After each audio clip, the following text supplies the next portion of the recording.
තෙරුවන් සරණයි හැම දිනාටම දරුවනේ. අද දවසේ මම ඔබට කියලා දෙන්න බලන්නේ ඔබට දවස ගානේ නිතරම තියෙන ප්‍රශ්නයක්. ඔබ නිතර පීඩා විඳින ප්‍රශ්නයක් ගැන. ඒ තමයි තරහ ගන්න එකේ තියෙන ආදීනව. එහෙම නැත්නම් අනතුරයි මෛත්‍රී භාවනාවේ තියෙන ආනිසංසයි. ඒක එදිනෙදා ජීවිතයට දෛනිකව ගලපගන්නේ කොහොමද කියන එකයි. බුදුරජාණන් වහන්සේ ධම්මපදයේ තුල්ලතිස්ස කියන තෙරුන් වහන්සේ ආරම්භයා කරපු ගාථාවක් තියෙනවා.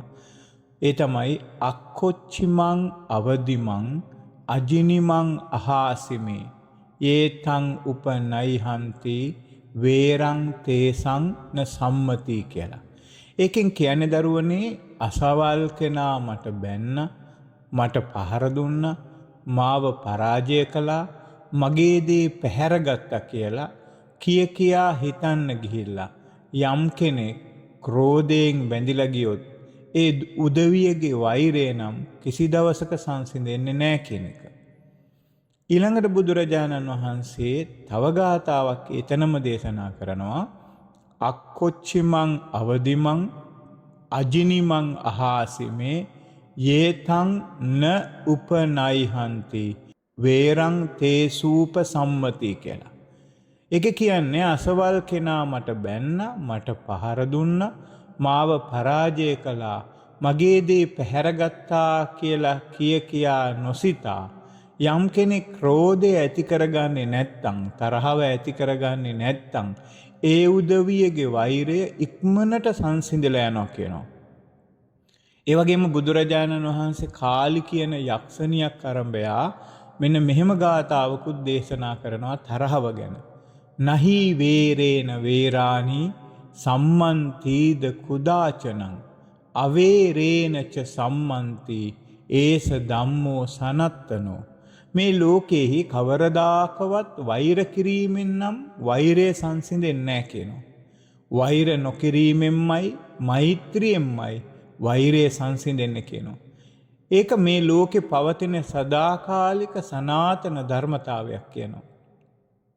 ඊළඟට පරේචන විජානන්ති මයමෙත්ත යමාමසේ යේච තත්ත විජානන්ති තතෝ සම්මන්ති මේදගා.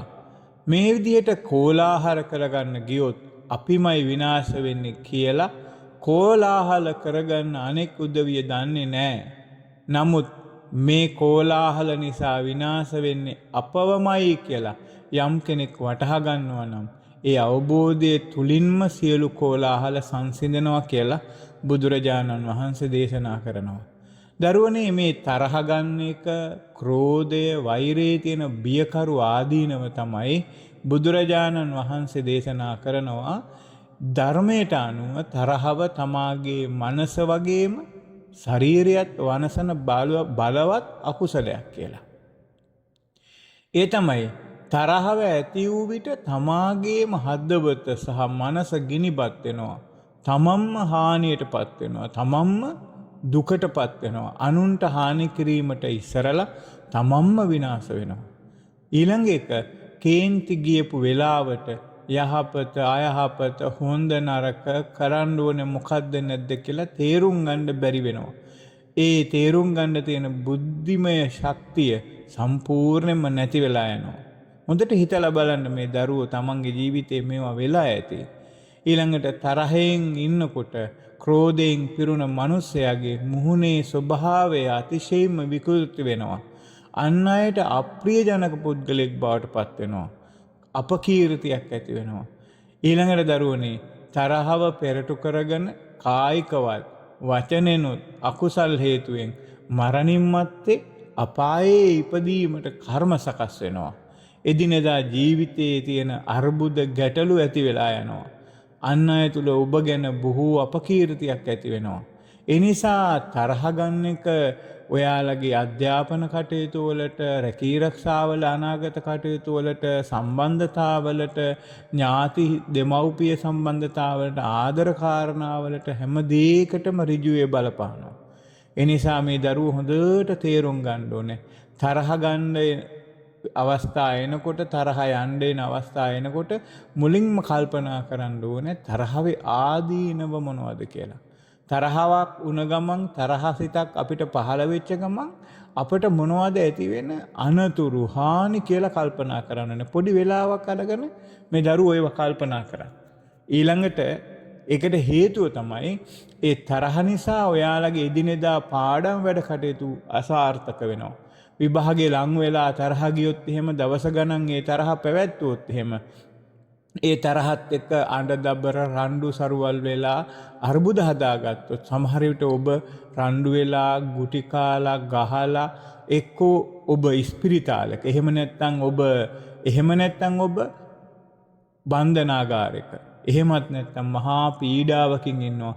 ඒ තරහින් ඉන්න වෙලාවට පාඩම් කරන කිසිම දෙයක් ඔබේ හිතට යන්නේ නැහැ. ඊළඟට දරුවනේ තරහවේ අනිත් පැත්ත තමයි මෛත්‍රිය. අන් කෙනා ගැන මෛත්‍රිය පතුරවනවා.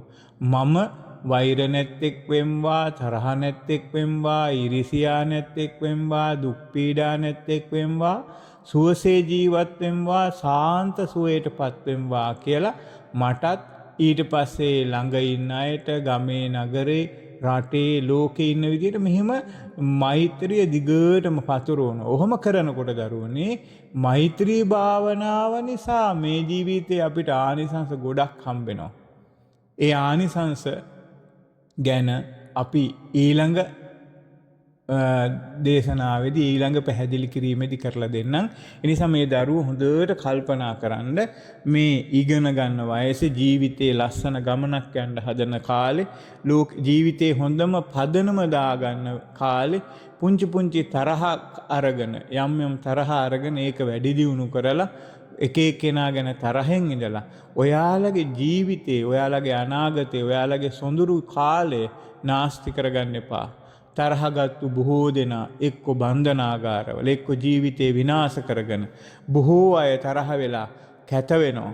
ඒ නිසා මේ දරුවෝ තමන්ගේ ජීවිතයට ආදරින් තමන්ගේ ජීවිතයට යහපත පිණිස තරහ ගන්නෙ නෑ කියලා අදිෂ්ඨාන කරන්න. හොඳට හිතන්න මේ දරුවෝ මගේ යහපත ගැන හිතනවා. අනුන්ගේ යහපත ගැන හිතන්න ඉස්සලා මගේ යහපත ගැන හිතනවා. මගේ යහපත පිණිස මං තරහ ගන්නෙ නෑ කියලා හිතන්න. කාලයක් මෙහෙම හිතනකොට ඔබේ හිත පුරුදු වෙලා තරහසිත නැති වෙනවා. තරහ ගන්න එන කාරණා තරහ එන ඇති වෙන විදිහට පරිසරය හැදෙනකොට ඔබ ඒකට සූදානම් පිට තරහ ගන්නෙ නැති පරිසරයක තරහ ගන්නෙ නැති මට්ටමකට ඔබේ හිත හදාගෙන තියෙනවා. එතකොට ඔබට පුළුවන් මේ ලෝකෙ දිනන්න. ඉතින් අපි කැමතියි ඔයාලා හැමෝම මේ ලෝකෙ සතුටෙන් සැපෙන් යහපතින් ඉන්නවා දකින්න. ඔයාලා හැම දෙනාම මේ කියන කාරණා පුරුදු කරන්න දවස ගානේ අපි පුළුවන් හැම වෙලේම ඔබට දහම් තොරතුරු එවන්නම් ඔයාලගේ යහපත සැපේ පිණිස. ඔබ හැම දෙනාටම සුවසේ ඉගෙන ගන්න, විභාග කටයුතු කරගන්න, ඉගෙන ගන්න දේවල් මතක තියාගන්න, සුන්දර සැපවත් ජීවිතයක් ගෙවන්න, ඉක්මනටම සසර දුකෙන් නිදහස් වෙන්න වාසනාව ලැබේවා.